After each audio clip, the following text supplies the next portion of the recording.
और शुरुआत में सिद्धार्थ यादव यहां आपसे कर रही हूं, क्योंकि सिद्धार्थ, हम कल पीएम का जो बयान सुन रहे थे कि 2-0 से आगे चल रहा है बीजेपी और एनडीए, लेकिन पहले चरण की बात कर लें या दूसरे चरण की बात कर लें, कम वोटिंग परसेंटेज, मतदाताओं के बीच उदासीनता, उसके लिए फिर क्या कहेंगे?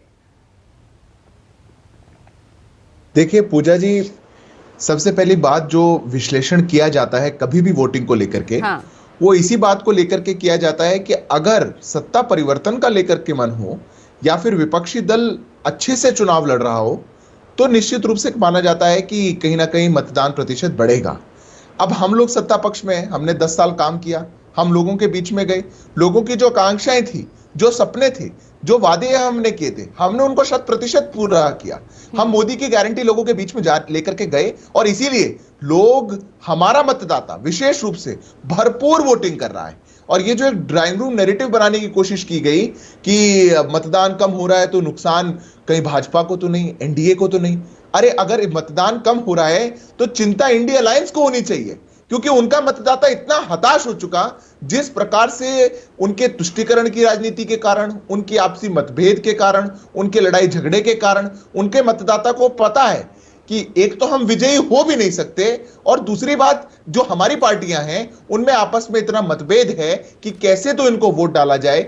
जो ये आपस में अलायंस पार्टनर्स लड़ रहे हैं, कांग्रेस का मतदाता अखिलेश जी को वोट करने को तैयार नहीं है, अखिलेश जी वाला कांग्रेस को करने को तैयार नहीं है। ऐसी कहानी आरजेडी के साथ है, ऐसी कहानी आम आदमी पार्टी के साथ है, और उस कारण हमने मत प्रतिशत को कम जाते हुए देखा है। और इसकी स्थिति ऐसी एक बन चुकी कि भारतीय जनता पार्टी जो 400 पार के नारे को लेकर के लोगों के बीच में जा रही है, मैं मानता हूं पूजा जी, निश्चित रूप से भारतीय जनता पार्टी के एक एक मतदाता, और आप लोग तो अपने पत्रकारों को भेजते भी है पंक्तियों में, आप जाकर के देखिएगा किस प्रकार से भरपूर वोटिंग भारतीय जनता पार्टी के लिए हो रही है। मैं कहता हूं बिल्कुल आश्वस्त हैं। सवाल यही है ना कि वो भरपूर वोटिंग यहां पर दिख ही नहीं रही है ना, और इसीलिए बार बार हम कह रहे हैं क्यों ये मतदाताओं के बीच ये जो सन्नाटा है, उदासीनता है, वो क्यों नजर आ रही है? ठीक है, लेकिन आप ये कह रहे हैं कि 400 पार का नारा, तो आए नहीं थे। 400 पार का नारा आप ये कह रहे हैं, लेकिन विपक्ष कह रहा है कि भाई पहले चरण के बाद से ही 400 पार का नारा गायब हो गया है आपके नारों में से,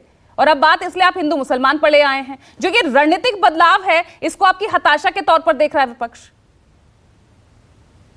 पूजा जी, मैंने तो अभी आपके शो पे 400 पार बोला, 3 बार बोला, कहां गया नारा? यही तो है, इन सबके सामने बोलने का काम कर रहा हूं।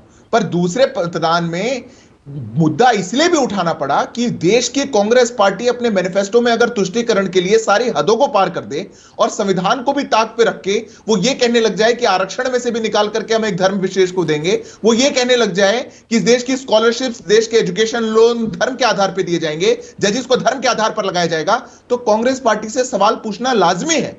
अगर कांग्रेस पार्टी इतनी हिम्मत कर सकती है कि वो इस देश को धर्म के आधार पर इस तरह का विभाजन करने को तैयार है, तो उनसे सवाल भी ना पूछा जाए पूजा जी? बिल्कुल पूछेंगे। और मतदाता भी पूछ रहा है, मतदाता भी पूछ रहा है कि हमारा 55% लेकर के हमारी संपत्ति का किसको बांटने वाले हो।